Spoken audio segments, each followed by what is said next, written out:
This is Opinion City, where pro wrestling gets the conversation it deserves. Real voices, real opinions, live every Sunday. Now, the Denim Dolphin, where did that come from? Is there a real story behind it, or did it kind of just evolve into its own thing?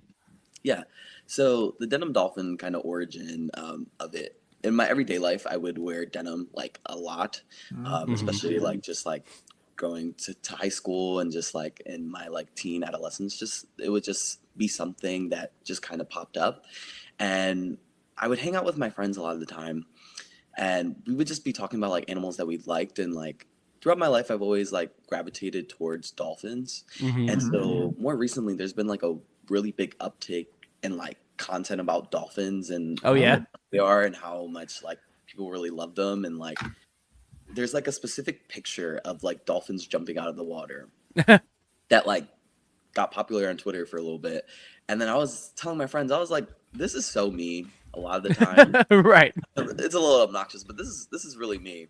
And then I started thinking about it, and I was like, yeah, I really like spiritually like align with like dolphins for some reason. It's weird, but I was just like, I feel like a dolphin a lot of the time. If I was an animal, I think I'd be a dolphin. Okay. So I was just like, yeah, like it just fit in that realm, and I was like, this feels like me. So I latched onto it as much as possible. So Flipper would be your spirit animal. Yeah. Right. Yes. All right. Well, okay. So that brings me to another question about all the dolphinness of this all.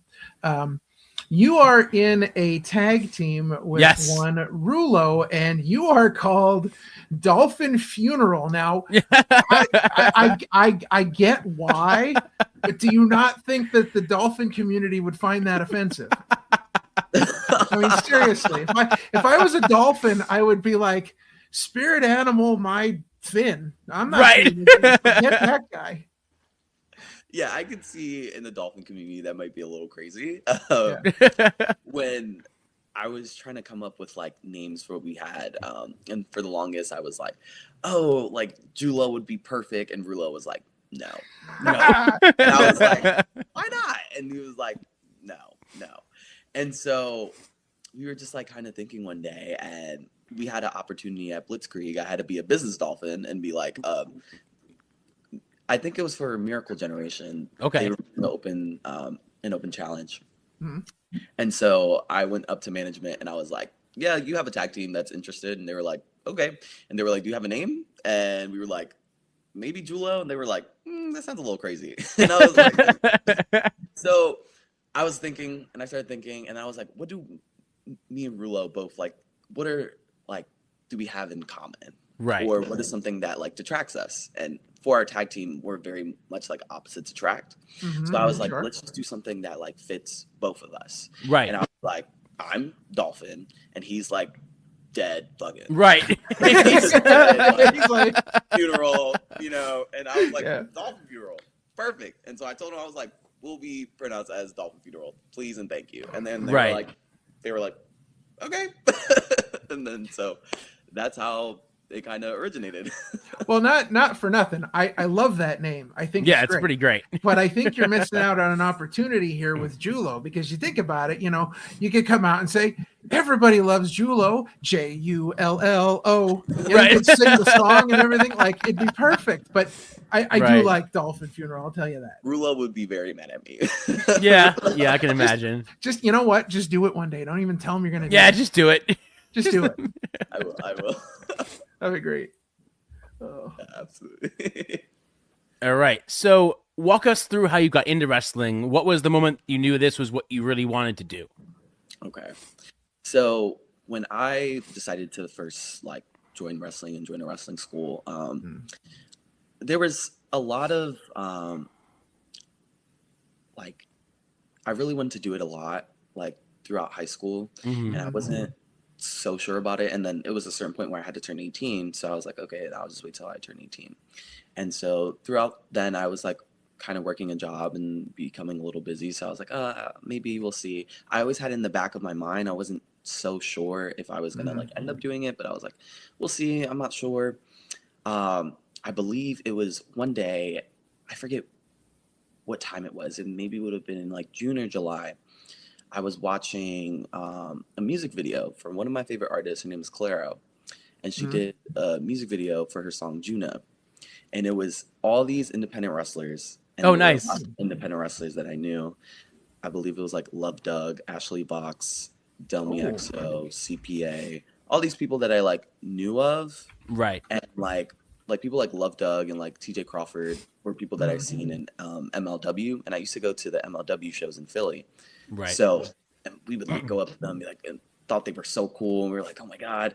And like take pictures with them, whatever. And then it was like a clashing of worlds because Clara was one of my favorite artists. And then she did a wrestling music video. So I was like, this feels like fate for some reason. And so I was like, I need to start wrestling school now. And so I saved up a whole bunch of money and I was like, let me do this. I feel like I need to do this. And I was just like, I just literally just took it as a sign. And I was like, I need to do this. I need to do this now. Because my world's just like colliding like that. I was like, yeah, it needs to happen. So I was searching for wrestling schools. In the beginning, I was going to go to Cheeseburgers. And I was continuing to keep scrolling. And then I found something from Catchpoint. And I was like, one, this is very close in my area. Right. Like I want to say like 10 minutes away. Oh, wow. I was like, this is amazing. I did not know at a wrestling school in Philly, like that close. Because for a long time, it was Burgers. And then the Wrestle Factory. But at that time, like it wasn't up for me. So I checked it out. I was very interested. And then I was just like, I'll sign up and do it. And it was like the 6-week course. And I was like, yeah, I'll do it. And then I started the same day that I started my sophomore year of college.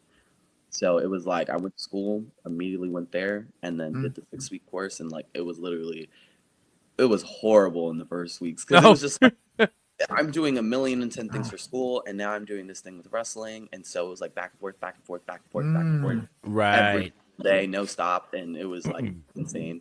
But I really am so grateful for that because it wouldn't have it lead me to here to now. So like I'm so glad and so grateful for it. So let's talk about Catchpoint a little bit because Catchpoint has like some serious coaching talent there. We have guys like Hot Sauce Tracy Williams, we have Ultimo Ant, and then of course we have Honey Mustard Drew Gulak. Yes. who is close. I haven't checked the official numbers, but he's close to being the guy who's appeared most on this channel. Which is insane to think about. But what was it like learning from names like that, and how much of what they taught you do you feel carries over into your work today? Oh, it's absolutely amazing. It's really awesome to learn from that.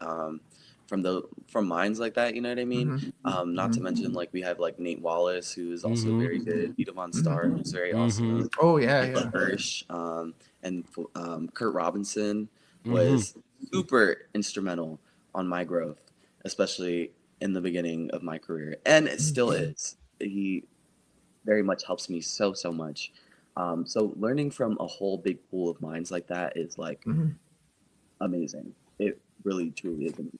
Like learning from their experiences and like, you know, in the beginning when you get told things about like wrestling, especially when you're so new and kind of naive, whatever, it doesn't really click in your brain until you're actually working on shows and actually going out and doing things, traveling here, and then little lessons that you got told in training one day kind of end up clicking later when you get more when you're doing more things. So like learning from those minds, like it's so great, and they all have like different styles of wrestling of what they like to do, and they're very physical, which I love.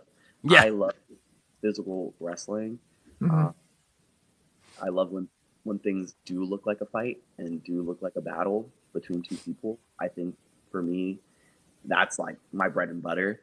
And each one of my coaches do that perfectly in their matches, which, like I'm amazed by and I'm super grateful for.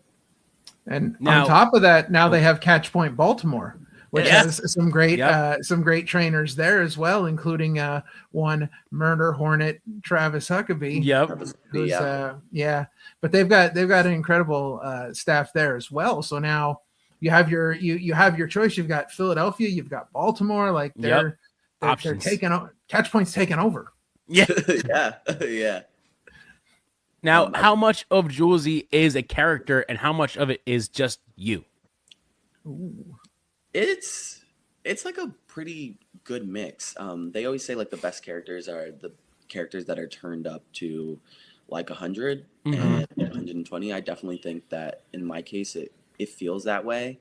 Like I feel like there's a good contrast of like me, like Jules Julio as a person, and then Julezee as a character, which I truly do appreciate. I think it's such a good mix of it. I would say it's like a good even like 50-50 mix of like myself and then also like a character and persona that I put on. Because not every day in my everyday life I'm like, oh, I'm a dolphin, like right. So I like that there's a bit of like character in there, especially with the stickers that I have. I would incorporate stickers in like my everyday stuff and like customize it with like my phone cases and my and so putting it on like opponents and in the ring, it's a good mix of like me as a person and then me as a wrestler of what like I could do in the ring, you know. So it's not like, you know, you're going to Starbucks and they're like, you know, half calf double mocha latte for Dolphin. Right. that would be funny. That's the kind of stuff I would do if I was, you know, the Denim Dolphin. Yeah, if I went to a pool and just started going crazy. Now, do you make the dolphin noise? That's the question. Right. Sometimes. Really? If I'm really feeling like the fight that I'm in the ring, sometimes I will go a little just to have some. That's what I'm talking about. I will start doing it a lot more because I think it adds some good character just like in the ring. And I think it would really piss my opponents off. Exactly. See what you need to do, and I'm going to give you this one for free. There you go. This is completely for free, and this is 100% against everything I believe in. But what you need to do is you need to start eat instead of yeet. Just eat. Yep. Make the dolphin noise instead of yeet. You merch everything. Like you go wild with it. If I could figure out a way of like shifting it to make it in my own way, I think there's legs there. I think there's something there. There's potential. Yeah. There is potential there. That's Opinion City. New episodes live every Sunday on YouTube. And to our Patreon members, thank you for supporting independent wrestling media. We'll see you next time.